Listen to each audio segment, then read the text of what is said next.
She's Katy Montgomery. He's Justin Joseph. These best friends are serving subpoenas to bad advice weekly with Wrong Way Forward. Now, here's Katy and Justin. Hey everybody, welcome to this week's episode 16 of Wrong Way Forward. I'm Justin Joseph here along with Katy Montgomery.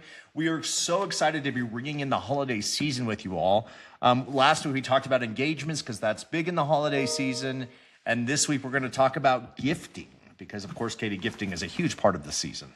It is, and it's my love language, Justin. So I really, really love gifting. So we're going to talk about gifts you can give yourself. We're going to talk about the concept of regifting. And then we're probably in our last block, we're going to be talking about a gift that's really maybe kind of mean. So we'll be addressing all of those during this episode. You know what I think we should also do in the future is you need to have a Katy's gift list, a holiday favorite things. That would be a great episode because are you one of these people who go out throughout the year and this is how I am. I will see something and think that'll be a great Christmas gift in 7 months. And I'll think about it throughout the season. I do, but I'm actually a smart shopper. I take after my mother. So I hit sales throughout the year and see things and purchase them. And I have a really big plastic Rubbermaid tub in my basement that I put those gifts in. And then I sit down kind of after Thanksgiving and take inventory, make sure everyone's taken care of and do all the wrapping. For those people, some people might be impressed by me, some people might hate me, but I have completed all of my shopping and everything is wrapped and under the tree. Is it? You are also traveling. I am traveling. So you had to get this done before. Exactly. But I love it. I love buying gifts. I love seeing people open gifts. I love trying to pick up little tidbits about what people find interesting. And I love Christmas time. I think it's a lot of fun. So it's particularly fun now that we're getting to podcast and engage with listeners during the holiday season. Right. So, is there any best gift you can give us I'll tell one gifting story, and then maybe you can give us your best gift idea this year without giving it away. I don't know. This episode airs when, in a couple before Christmas? Yes, before Christmas.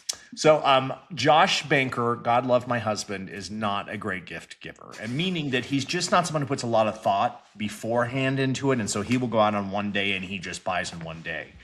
And so one of our biggest fights one year was that he came with presents wrapped under the tree. And I opened one, and it was those little lamps you put on tables that light the table. Do you know what I'm talking about? Oh, I love those. I think those are brilliant.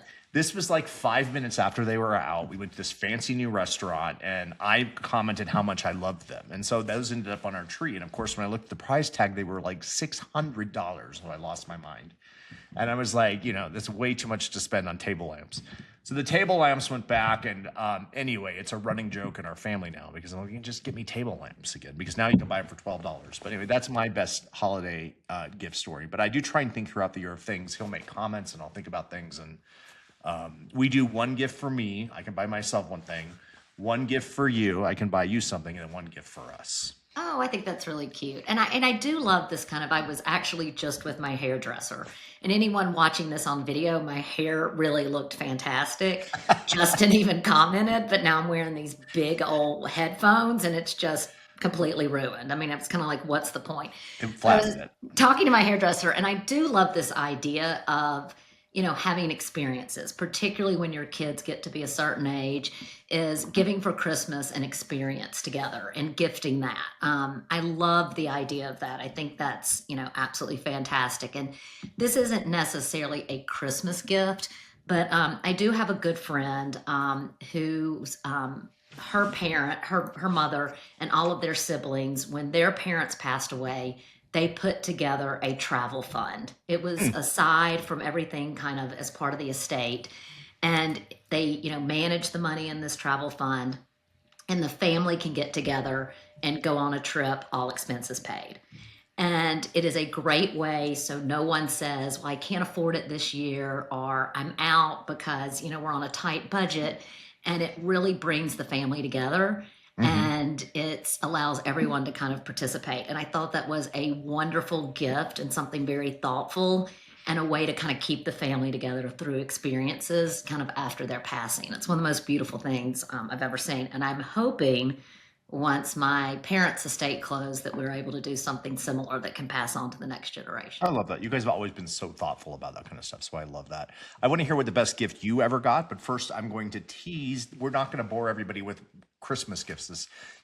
We are going to be talking about what Dr. Ruth, yes, the famous former Dr. Ruth, who's passed, God bless her soul, what she said the best gift you can give. But before that, I'll speak about one of my most memorable gifts I ever got. I remember when I was young and I wanted a hamster more than I wanted anything. And my brother had killed a hamster. I don't know if he didn't feed it or whatever, but they were absolutely forbidden in our house after that. And we used to do CCD. Remember, Sundays you go to CCD, and we were supposed to write a letter to God of what we wanted for Christmas. And so I wrote this beautiful, of course, very eloquent letter about wanting a hamster. And my mother found that letter, and I woke up Christmas morning to a maze, and it ended up in her closet, and there was my hamster. Oh, and that hamster lived for 2.5 years until it got into the one new piece of furniture they ever bought, got into her couch and ate her couch. And it was not a good memory of the ending of the hamster. But anyway, that was my good gift story. What about you? Justin, what was your hamster's name? I'm sure it was fantastic. I actually had two. I took such good care of one because, as I said, I'm a huge animal lover. And so I took such good care of them. They both lived till the end of their life. One was Mickey because Tony Basil's, oh, Mickey. Oh, Mickey, you're so fine. You're so fine. You blow my mind. Hey, Mickey, that one. Hey, so that hey, Mickey. It's a good song. That was my first LP too.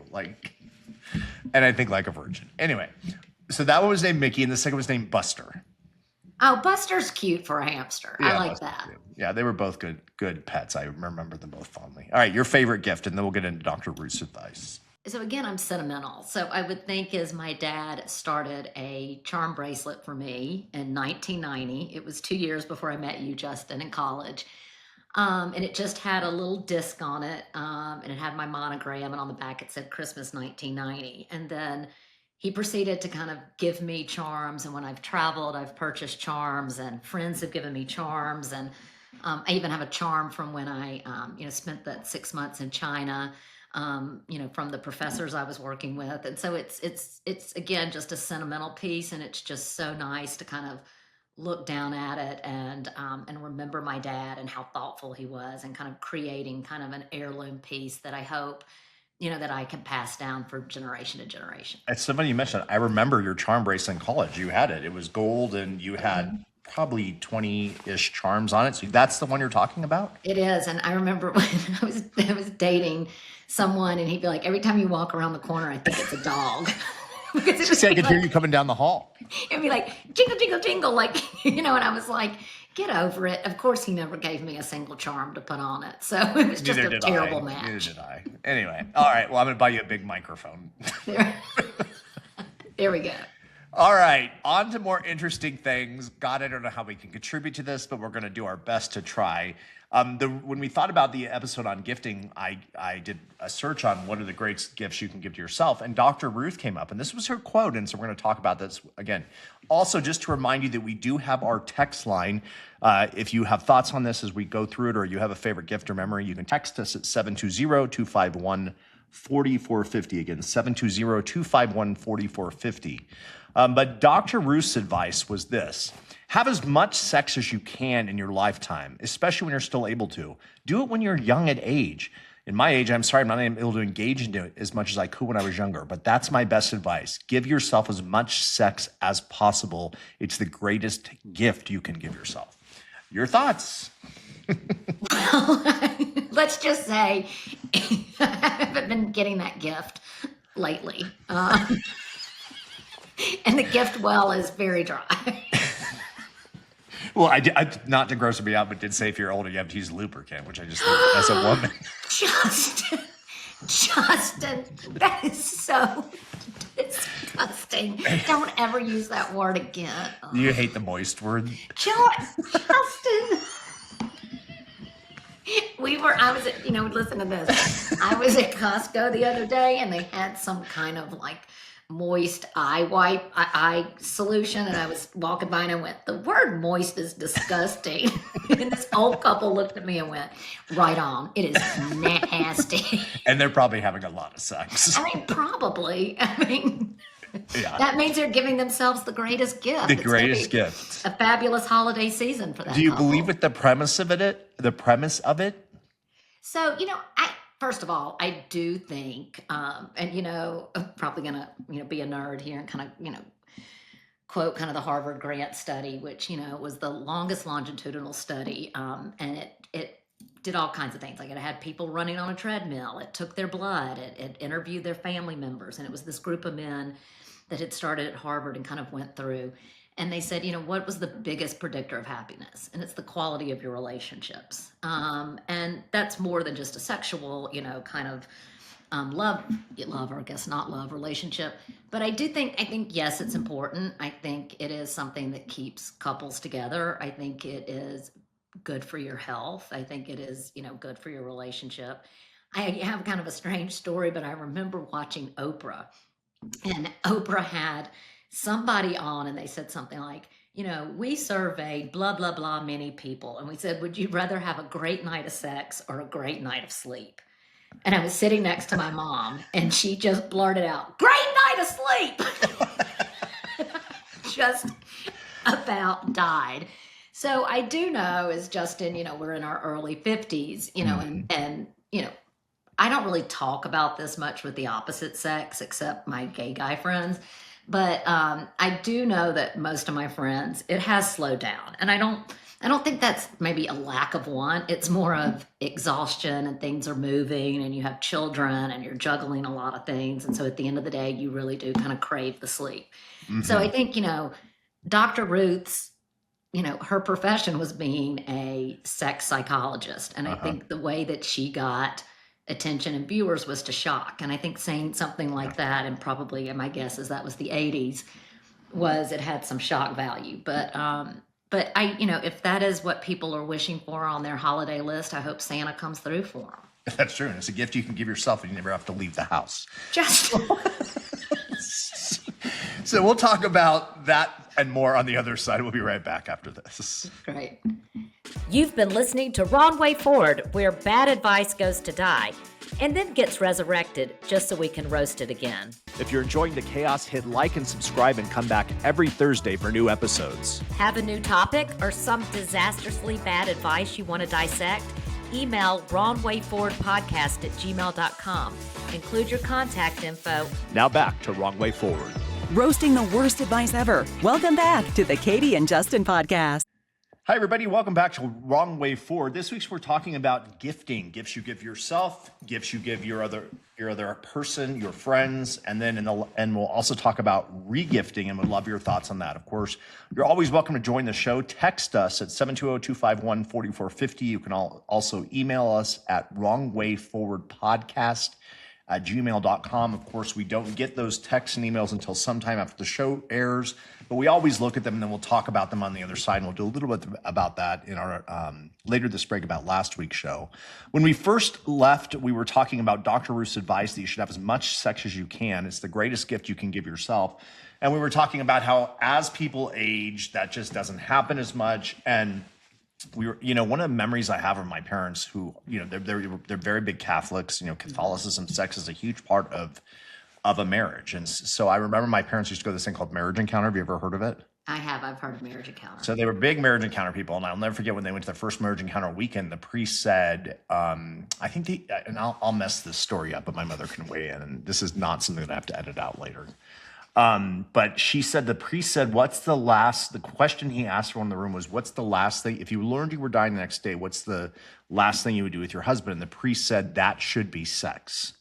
That pisses me off. Let me just say why. He said, because sex between a married couple should be an act of God, basically. And so, that was what he thought. And anyway, you're obviously not in that camp. Tell me more. Well, first of all, I just want to be like, fight the patriarchy was my first reaction to that. And I am also a Catholic, but I'm like, of course a celibate priest would say that, right? And it's almost like separation of church and state. I kind of be like, I really just don't want the church in my bedroom, Same. So those two reactions. And also I want to be like, couples have got to do what's right for couples. Yeah. And if it's the end of the world, they might want to pray together. They might want to go out and get rip roaring drunk. They might want to go and fly on an airplane and go see their grandchildren. Just what a strange thing, and particularly from someone who is not married, who hasn't experienced a lifelong or a long-term intimate relationship, to give that advice. Fight the patriarchy. I don't care for that. I love it. And then the other thing I would say is I do have friends who are in their 50s. I shouldn't say friends. I have a friend and her couplehood. They have a lot of sex. Which is great. And and I don't want to say they talk about it all the time, but I know they do. Well, she talks to me about it all the time. And, again, I don't think she listens to this podcast. She's a friend 3 or 4 removed. But, I think God, I'm going to get killed. I think one time she said she's exhausted, but she has to keep up with him. Well, to each their own. We also have a mutual friend who's going through menopause, who says if she watches a TV show and there's a makeout scene, her reaction is, ooh, gross, and she covers her eyes. Oh, not me. I fast forwarded 10 seconds, and I am not in menopause. I just don't need to see that. So it varies. Each person is unique and different. So do we agree or disagree that it's a wrong way forward, that the advice is the best gift you can give yourself is a lot of sex? I think it is for some people, and for other people, maybe not so much. Yeah. I would just like tea lights instead, or table lights. Bring me table lights instead. All right, so we're moving on to the best gift you can give other people on this topic. We're talking about regifting. What are your initial thoughts on regifting? Then we'll talk about some rules we found. So I'm going to be honest. I have regifted. Okay. And I don't have a problem with regifting. I have a problem with just being, first of all, cheap people drive me crazy. I don't have a problem with people who are smart about their money, who are good investing, who are deliberate and when, where, and how they spend their money. I think that's smart. Yeah, so we've joked that sometimes we see a bottle of wine that someone brought to my house that might make it to the next person's house, because you're just grabbing, what's in your stash. And so, I think that's a version of regifting. Sure. In a way. Go ahead, sorry. No, I'm done. I was saying, I think you can also, like a truly good regift, you can say, I got this gift and I thought it was perfect for you. Or, you can almost own it. You don't see your face. Thank God we started recording again, because there's the Katie Montgomery face. Why say that? Because it's authentic. Yeah, but nobody knows the better. I'm going to say again why I'm a bad Catholic. Like it's a lie of omission, which my mom reminded me on a very frequent basis was a lie. But I don't think that's something that you need to share. You're right. I don't know how it makes the other person feel better. I guess that's fair. Yeah. I guess that's fair.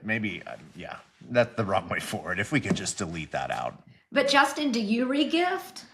I do, but I also am not that I can't think of a specific opportunity where I have. I don't gift a lot, period. You took that entirely the wrong way. You're just miserly. You're Scrooge. You're like bah humbug. You're the Grinch. Is that what you're trying to tell us? I don't have your large size family. I have some nieces and nephews on both sides. But we're big cash givers anymore. I'm like, that's what I wanted. That's what they want. And from people, I've gotten some really bad. My parents are great gift givers. So again, they're going to kill me here. You're not going to get anything this Christmas. And we always got one big thing. And the one year was Broncos tickets. That was amazing. And the next year, under a huge box under the tree, I'm like, oh my God, what is this? And we opened it was a steamer. Like a clothes steamer? Yes. And I was like, it was probably a very expensive steamer, but it was a steamer. And I'm like, okay, well, thank you. And that went back. That's like the year when my mom opened up a coffee maker and she was like, I work my ass off around here. I do everything. I'm the reason Christmas is even a holiday. She was bitching right and left. And then she opened up the kind of container to put the kind of coffee grounds in, and there was a diamond tennis bracelet. And my dad loved to surprise her that way. And I'm like, do you feel like you're a total asshole right now? And she goes, no, not at all, because everything I just said was actually true. I love that story. Oh my God, dude, your mom's stories are the best ones. But anyway, I can't think of anything I've regifted. I have no problem with it. You know, when we first started talking about this episode, we talked about some rules of regifting, and these were the ones that came up. Original packaging, well, of course, should not be unique, homemade, or personalized. No S word. You need to be 100% the person you're giving it to and the person who got it from are not connected. Yeah, that's pretty obvious too. Yeah. And our favorite tip, you must genuinely believe the person receiving the regifted item would appreciate it. And I think that's what you were talking about. So Block C, what we're going to talk about is a viral moment that some of y'all might have heard of coming off of Thanksgiving. And it's a family prank that really went wrong. And most of the internet is kind of saying this wasn't a kind of funny moment or a way to induct someone in the family. Instead, this was bullying. So I feel like your family would have totally pulled this prank. Justin, but my family's funny, and this is not a funny prank. But let me... go ahead, sorry. I thought it was funny, but we'll go. Go ahead, sorry. But should we talk about this when we come back from the break? Yeah, we'll be back. Okay. Thanks for streaming Wrong Way Forward, the weekly reminder that advice is usually free for a reason. We call out bad advice wherever it hides, boardrooms, break rooms, and even book clubs. Enjoying this dumpster fire? Like, subscribe, and check back every Thursday for new episodes. Want us to roast your favorite piece of nonsense? Email us at wrongwayforwardpodcast@gmail.com. Be sure to include your contact info. We're not psychic, just judgmental. And now, back to Wrong Way Forward. Roasting the worst advice ever. Welcome back to the Katy and Justin.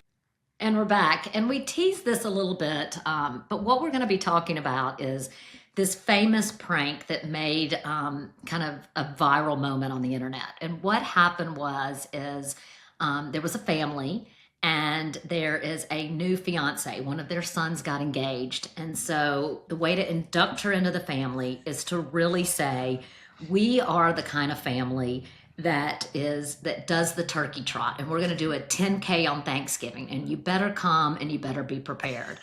And so this girl going into this family wants to impress, wants to participate, wants to be engaged, wants to be included as part of the gang. And so she trains. She buys the tennis shoes. She takes the time. She uses her energy, which time and energy are a commodity. Yeah. You know, there's not like, endless time and endless energy. And as they go, they're all in their turkey t-shirts. They've got her in a special outfit. They put the turkey hat on top of her head. And they go to take the kind of family photo before they go out for the race. And they go, surprise, we're not a turkey trot family at all. We never run. And her response was, are you serious?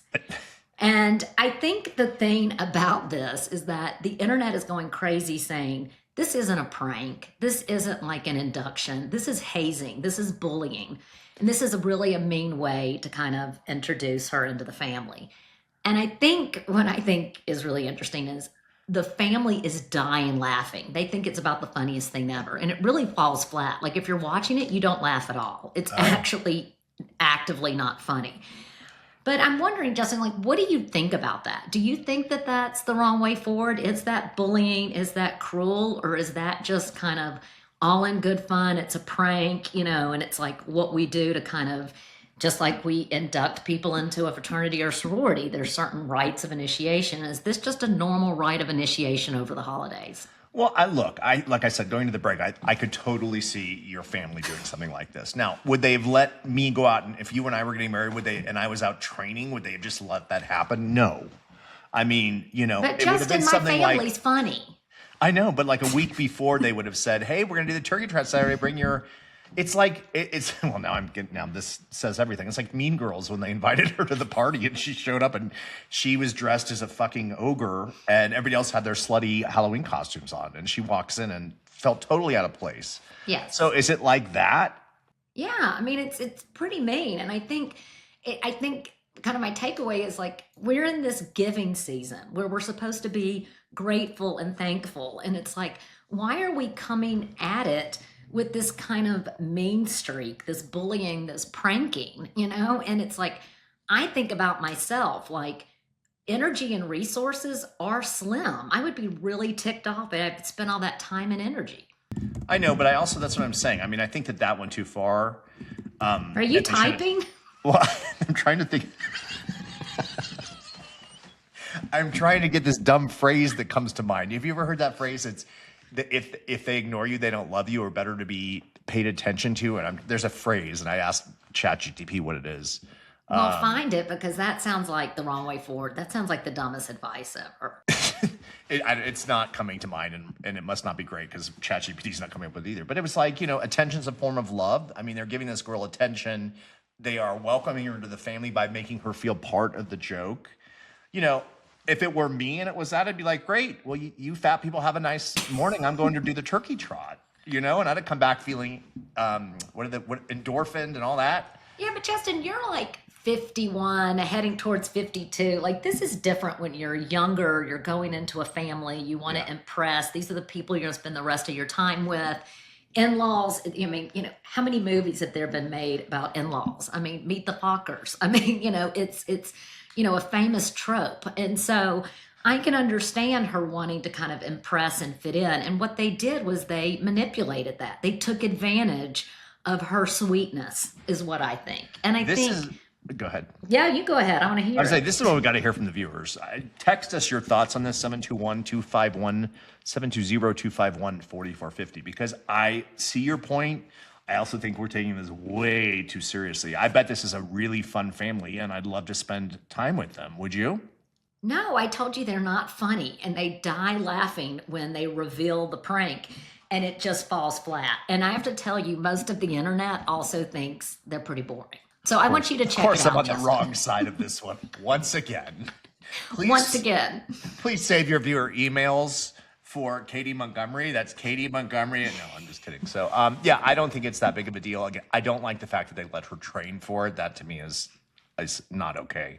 I would have done this a week before and said, hey, we're doing the turkey trot. Wear your best turkey outfit. And then let her walk in, for an initiation. I think that could have been cute. And then they all laugh and say, we don't actually do this or whatever. There were better ways to do it probably, but I think it shows love. Well, and I disagree, but I do think the thing that we do have in common is that whether you are loving yourself, loving others, or just generally showing love, this is the season to do so. 'Tis the season. 'Tis the season, and we have absolutely, again, we are so grateful, and we have loved being able to get to know the viewers, to spend time with y'all, and it's been a great, great pleasure. Justin and I are going to take a break, so we won't have a new episode on Christmas or New Year's, but we will be back on January the 8th with a recap of 2025, and then we will begin with new content for 2026 starting in mid-January. Yeah, I know, season 2. season 2. It's time flies when you're having fun.